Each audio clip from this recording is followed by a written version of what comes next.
Welcome back. We're coming in with another one-pan meal this week, and it's going to be a super tender roast beef with veggies.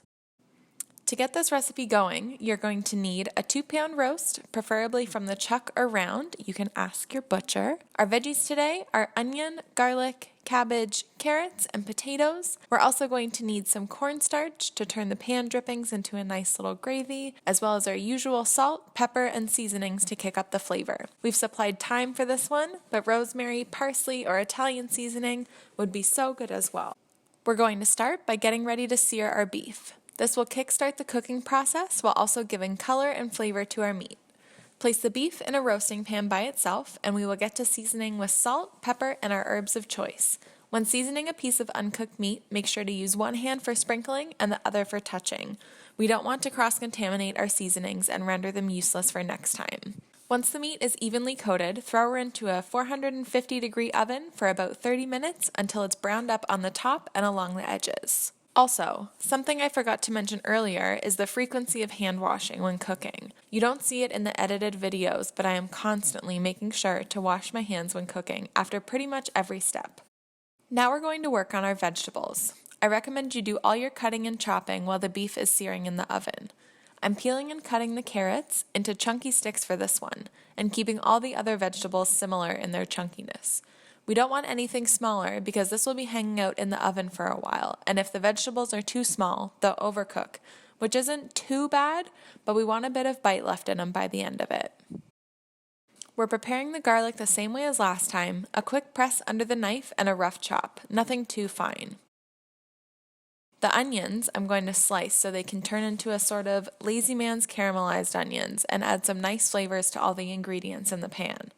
I've cut the cabbage into wedges with the center still attached to it so it all stays together, but feel free to just do a big dice with the cabbage, because sometimes cutting these wedges makes me feel like my fingers are really at risk.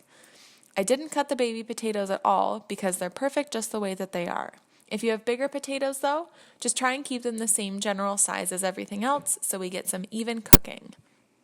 Now, we're going to remove the roast from the pan and start adding our vegetables. We're making a little bed for our roast to rest upon to make sure there's even cooking all around and so the bottom doesn't burn. I always like to put down the more aromatic ingredients first, our onions and garlic, so they have the most contact with the heat and can stew in all the juices that are going to be let out during the cooking process. Next, I'm arranging the cabbage in the pan in a nice even layer so the meat will sit atop it perfectly.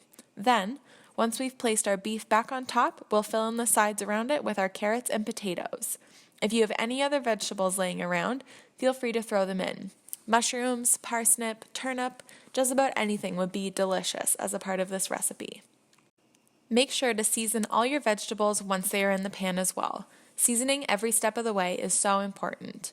Before this goes back into the oven, I'm adding about a cup of water to make sure everything stays moist while cooking, and this will be the start to the pan drippings we're going to make a gravy out of later. Cover the pan with tin foil and pop it in the oven set at 300 degrees for 2 to 3 hours. The best thing about meals like these is you don't have to be at it the whole time. You can set it all up, throw it in the oven, and come back later.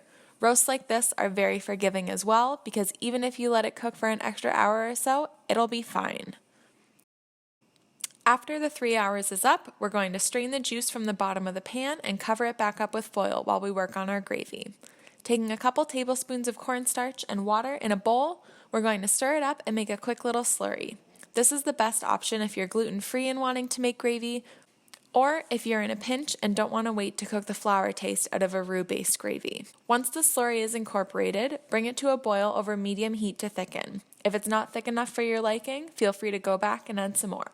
Make sure to season your gravy as well. You can add a bit of gravy browning if you like, but just make sure that you like the taste of it.